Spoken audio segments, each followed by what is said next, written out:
My recommendation overall, if you want to build real influence, to get the buy-in, to do anything, in fact, it's not just experimentation. Always build a story. I think storytelling for product managers. So I mean, people talk about it, but I don't think people give enough importance to it. People feel like you can wing it. It's a skill that you need to develop over a period of time. And data backed storytelling, very few people can argue with that.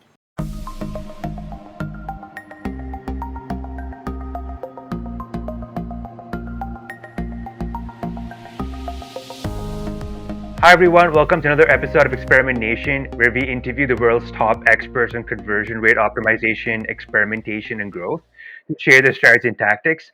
I'm Khalil Guliwala, and today we have Priya Bhatia with us. Priya, introduce yourself. Yeah, for sure. Hi, Khalil, and hello, everybody watching this. I'm Priya Bhatia. I am the Growth PM lead at Seven Shifts. Seven Shifts is a restaurant B2B team management software. We are a C2C company based in Canada. But yeah, obviously, we have operations across North America. We serve restaurants, about 1 million users now, which feels so surreal, users in North America. Um, yeah, that's pretty much what I do right now. In the past, I have been a part of the finance industry, actually, which is interesting, if you want to know more. But yeah, transitioned to becoming a product manager about 4.5 years ago. Yeah, amazing pair. Definitely, I think we'd love to talk about the transition because I think there's a lot of that going on. But what I maybe love to start with is the fact that a lot of people who are working in sort of experimentation, conversion rate optimization it's sort of the start is about the soft skills. The idea is, how do you get that experiment engine going when you don't have buy-in within the organization? Could you share some of your findings and experience on that? Yeah, I mean, I think that's such an interesting question. Honestly, very few people talk about this. So I really like that you're asking me this. A lot of things that you do, in experimentation, again, always say this: experiment is just a tool to get to the user psychology, to get to closer to the truth, which is the user psychology. How do you do that though? Because I've spoken to so many product managers who struggle with just like I think end of the day it comes down to influence of how much influence you have as a product manager in your organization. But how do you even create that influence? How do you get the buy-in, and what are the soft skills that are required for that? A couple of things that checked out for me were obviously creating this vision, a little bit of a vision of what is it that I'm trying to do, what is the problem statement, trying to back it up with data of this is where we are seeing drop offs, this is where our funnel metrics are not working well, and creating a story around it, and maybe using hotjar to kind of convey that user story as well, that this is where your customers or users find it difficult to get over a certain step. Things like that, which helped me build very early validation. I tested very small things in the beginning. Did very quick A/B test, which kind of proved value in testing some of these things. Um, and those were those small wins kind of helped me gain the buy-in to experiment with the larger bets, and as we moved up, down the funnel, where we are focusing more and more on doing more like pricing and monetization tests. So I think it's a journey overall. My recommendation overall, if you want to build real influence, to get the buy-in, to do anything, in fact, it's not just experimentation. Always build a story. I think storytelling for product managers. So I mean, people talk about it, but I don't think people give enough importance to it. People feel like you can wing it. It's a skill that you need to develop over a period of time. And data backed storytelling, very few people can argue with that. So I would say I would highly encourage people to build that muscle. And it's an ongoing exercise, always a work in progress, but work on that. I think that is what will help you build influence in the organization. The second piece also is just like, yes, you have the story, but then again, presenting it to the right audience, find the right people, right stakeholders to kind of voice your opinions about a certain, for example, a solution. You don't think that a solution is the most appropriate thing. I think talk to people and communicate communicating that often is also very, very important. One thing that I do now, which kind of helps me get the buy-in for anything I want to do, which is like I have these big ideas sometimes that I want to feel, where I feel like, I need the organization to sit up and take notice. And, because I want the buy-in from all the different departments. It's just not product. Like growth cannot be done in a vacuum, right? You have to have the buy-in of sales, marketing, product teams, so customer facing teams. So how do you get that buy-in? What I tend to do now is, if I cannot pull everybody into a room, I'll create a deck. I'll literally just create a deck, a proposal, but the proposal is still talking about the same thing, the story that I'm trying to convey. That, look, this is what the problem is. This is our goal for the quarter or for the year. This is the data. This is what we are doing wrong right now. Our competition is doing this, and if we did so and so improvements in the product, or we did some experiments, these are the results that we can expect. So just broadly carving out that story is again very important. Yeah, I'm happy to kind of dive Yeah. into some of these areas Yeah, if you. yeah, yeah. I'd say so. I think on one hand, what it is about having data backed storytelling, and I Yeah, think if what I love to maybe dig more is sort of the idea of a deck. Because sometimes when you try to pull, just organizing a meeting is hard when you organize different departments and people. That can even get so troublesome. That's something which even Doodle can't solve. If you're trying to influence somebody, right? The idea is that like for example, like if you got the idea together, you talk more about sort of the tactics to present, the tactics to influence. Like if you're someone in a new organization, they may not even have a clear sense of what experimentation is. So how do yeah. you go from a point where you're dealing with general level of people not knowing about the job, the description, to a place where you've got that buy-in? Yeah, yeah, that's a very interesting question again, and something, it's I this is a work in progress, honestly. Like this takes me back to 2 years ago when I did not have the title of growth. Color. I just I joined as a core PM at Seven Shifts. Not I did not even know what growth meant back then. What happened is I was kind of tasked to build a certain feature, and then I have always been, because of my past career in banking, investment banking, just very very data inclined, just naturally. And I used to ask these questions, or just being very very curious about, like, okay, why are we working on a certain feature where I can see that the funnel is impacted in so and so way? Like there are bigger opportunities there. I can see there's clear drop off in these like basic customer experience. Why am I shipping a new feature? Those used to be my questions. One day me and my designer kind of got together, and we kind of sneakily ran this test without actually getting a real buy-in.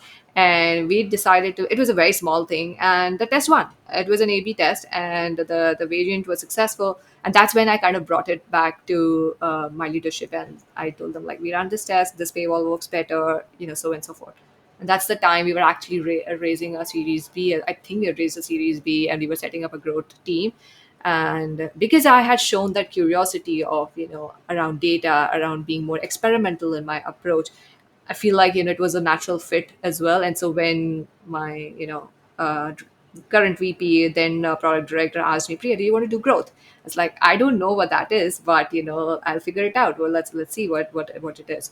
So my recommendation again is, if you don't have the title of growth, or you're not in charge of experimentation, you need to build that confidence as well in your leadership, right? Like, do those small things. Experiment very quickly. You don't have to do like a very big test to prove something, that something works. You just need to prove that this concept of experimentation works. Like, you can get closer to the user psychology by using an experimental approach. And anybody can do that. Like any product manager, you don't need to have the title as well. Like, do that so that you get the buy-in. It's not the other way around. Like, you should not be interested to do experimentation and then you go and figure out what experiments to run. I hope that's making sense, or at least Yeah, it's helping. it is, and I think kind of you segue in the next kind of topic, which is how experimentation isn't growth. Now, you've been pretty vocal about this. Could you tell our audience about more of your thoughts on that? This is Romo Santiago from Experiment Nation. Every week, we share interviews with and conference sessions by our favorite conversion rate optimizers from around the world. So if you like this video, smash that like button and consider subscribing. It helps us a bunch. Now back to the episode. Yeah, absolutely. Being pretty vocal about it, and it's honestly, I don't think it's even a hot take. It's just that I get a lot of people asking me, "I want to do growth. Can you tell me what experiments to run?" I'm like, well, what do you want to learn? Why do you want to run an experiment? What do you want to do? So that's the part of my like just frustration, and that's why I wrote that article as well. Like, growth is not equal to experimentation. When you're talking about growth, you have to be very, very clear on the goal. Like, what are you trying to learn? Why do you even want to grow? And under growth, there could be multiple things that you can do. Like in the PL, if you're talking explicitly about the PLG framework, then it's how do you acquire, how do you retain, how do you monetize? Like those are the three big levers. So what are you going to do? What lever do you want to pull to grow?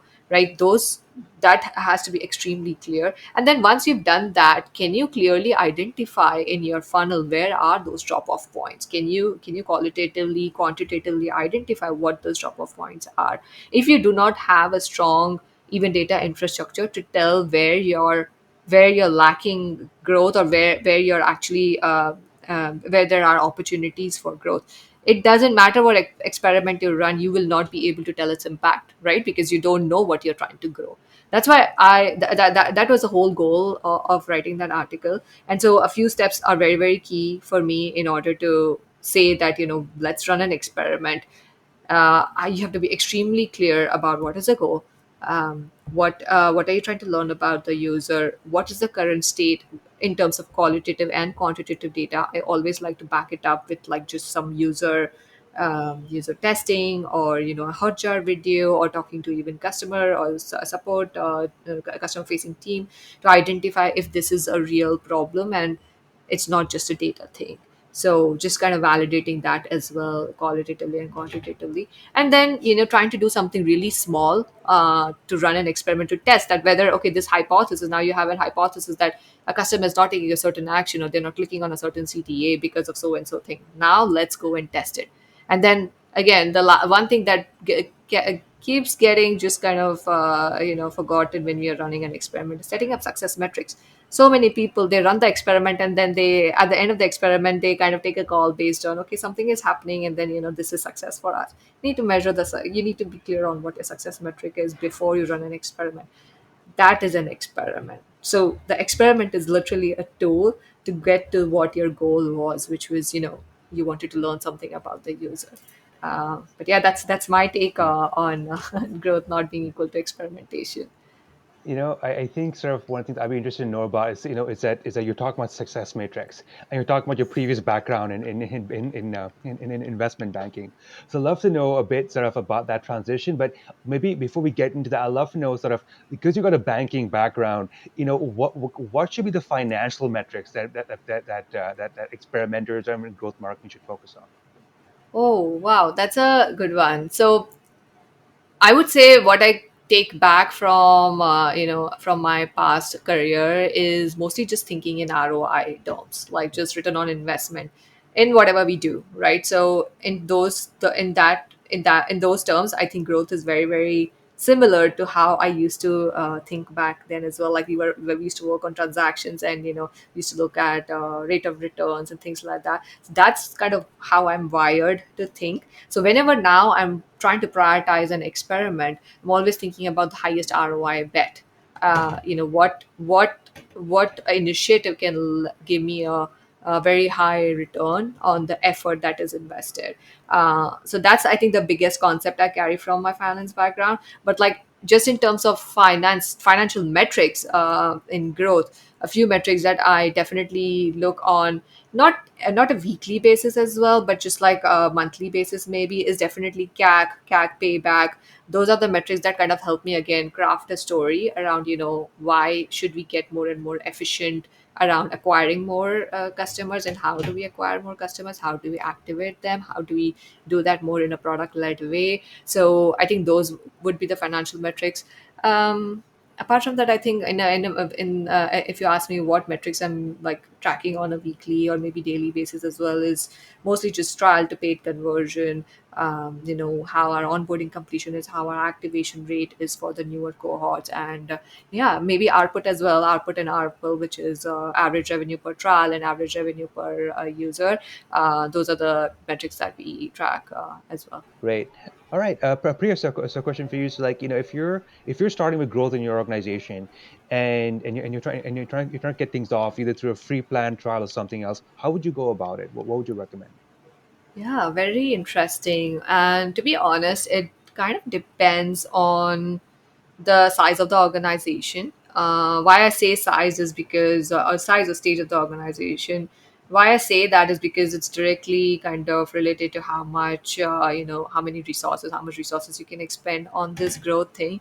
And then, because it is also stage driven, it's very important to identify what is your biggest goal with growth, right? So, for example, um, I don't know if slapping a free trial or a freemium model is the right answer. So, for example, if your product still doesn't have good retention, which is the kind of table stakes to even think about growth, but for example, you are a person in an organization where you feel like, we do not have a solid product that kind of retains very well. You need to focus on retention. If your product doesn't have a self-serve kind of conversion journey, right? Like if you are getting into that self-serve motion, then you need to think about how can a user who has experienced the value, how can they check out really easily, really, really quickly, without having to reach out to a customer support representative. So it again comes down to what is the goal. Always the first step to even identifying that goal is to have a very strong data infrastructure. So are you really measuring your just top of the funnel, how you acquire customers, what percentage of customers are you able to retain, and how many actually convert? If you're able to even build that journey for yourself, and have data kind of tracking these metrics really, really well, that's a good place to start as well. You don't need to like just come in and ship things. It's not necessary. So first create that, just a common, I always say metrics is a common language that teams can talk about. So metrics kind of help you unite with marketing and sales teams as well. So, and those are very important things, right? Like growth is not just PLG, which is like kind of another thing that it's kind of conflated with. Growth was always there in the past as well when PLG did not exist. So again, identify what's your goal of growth. So having set up that, just kind of completing that, what you need to do. So one is get your data infrastructure in place, track those metrics, identify where there are drop off points. Like, are you acquiring enough leads? If you're not, then you need to do a better job of acquiring your users. If you do it in a product led way, or whether you spend more marketing resources, you do more paid ads, whatever channels work for you, you need to focus on acquisition there. If you think you're able to acquire really, really well, but customers do not convert from your pricing page, you need to work on your pricing. Compare yourself with your competitors, because at any point a customer is trying to purchase your product, they are comparing your pricing to another competitor's pricing. So even though your product is doing a good job of just acquiring, activating, if the price point doesn't, the perceived value, the price point doesn't make sense in terms of perceived value, they're not going to convert. So these are like the low hanging fruits I suggest growth professionals to go through this exercise, and then identify which is the biggest lever that you can move in order to. I think the growth goal overall remains the same, like it's revenue or user growth. So what is the biggest lever then that you can work on that will help you move the output metric? Yeah, something there that you mentioned, Priya. So at this point, we've seen people conflate experimentation with growth, but you mentioned also might conflate product-led, PLG product-led growth with experiment growth. Forgive me. Could you talk a little bit about what makes them different? Yeah, I see. I don't think this is. It's different. It's a layer or a newer, uh, just concept as well. Like in the past, the way things worked, or the way software was sold, was primarily through just the sales teams, right? So there was just a very heavy reliance or a very tight partnership between marketing and sales leaders or sales department, where the marketing team would just kind of go out and market the product and then pass those leads on to the sales teams. Now, as the industry has gotten too crowded, like every category has so many products out there, the power has kind of shifted to the users, right? Like, and that happened because there were some products that were offering try before you buy, right? Like typical, like when was the last time like you talked to a salesperson to buy something, right? So that's how users like to buy today. So that's why like the power has kind of shifted to the users, and therefore this product led growth as a concept came into picture, where like the product itself was responsible, or was creating that the lead funnel or driving the usage, and then now the sales teams go after those leads because they know there's high intent, and they are better off now going after those leads who have experienced the value of the product, because it saves them time and energy. It makes them much more efficient. They don't have to explain, they don't have to spend the time and take people out for lunches and dinners to kind of make that sale, because the product is doing that. So it's still like the conceptually, I think the idea is still the same, that you need to sell your software, but how you do that is just kind of the power has kind of shifted to now the users of the product. Product usage takes precedence over just marketing and marketing qualified leads. But yeah, like conceptually, I think I still believe growth is still the same. And I guess when going back to your sort of your previous role in investment banking, what made you switch sectors? What were you doing? Yeah, I think overall, and now back then I did not know this is kind of called growth mindset, but I think it goes back to just on a personal journey as well. I think I've always had this mindset of trying multiple things. I would pretty much call myself a generalist, and not somebody who likes to kind of niche down in one particular area, and that's just been me, that's been my temperament overall across my life. So again, growing up in India, maybe you know this as well, which is the playbook is kind of written for us, right? Like you get your engineering degree, you get an MBA, and then you find a job, the highest paying job in the finance industry, which is what I did. I started as a consultant, and then went to investment banking, and then eventually private equity. But kind of hit a wall. Like I was like, I'm yeah, this all of these kind of check boxes are done for me. What is next? So that's also the time I got an opportunity to move to Canada, and I was close to the tech sector a little bit, because the investments that we used to do was in tech industry. So I knew about this field, and just I was just kind of looking for something new to do, and where my skills would kind of find would be a little bit transferable as well, and I would really enjoy doing something. Again, how I made the transition was again very, very experimental, which is I took up a role in a very small seed stage company, and I wanted to just kind of understand the ropes of working in a proper, tech company. And yeah, because it was such a small company, I got to wear a lot of hats. It was doing user research, it was experimenting, doing a lot of things, just building the product as well. And overall, I just fell in love with the craft, right? Like I had the opportunity to learn in real time from what the customer was expecting and build it, and then kind of share it with them and get the feedback.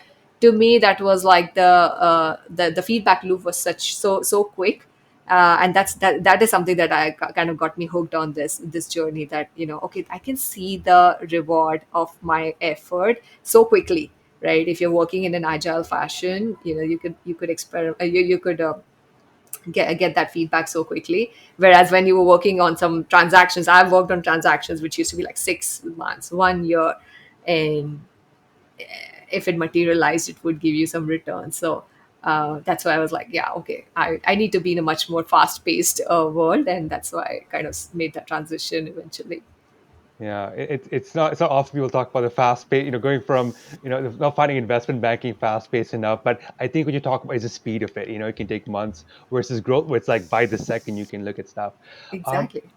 Something you mentioned, I would love to know. So you talk about how you're a generalist, how you experiment, right? How even in some sense your journey into experimentation was an experiment in itself. Have you ever applied experimentation tactics to like your personal life?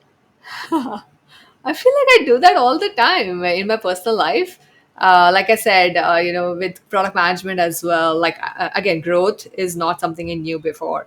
I joined this company as well as a product manager, and how I got to product management is how I told you. Like I literally just started uh, in a very, very small role in a very small company. I think the company was only 10 to 12, 15 people max.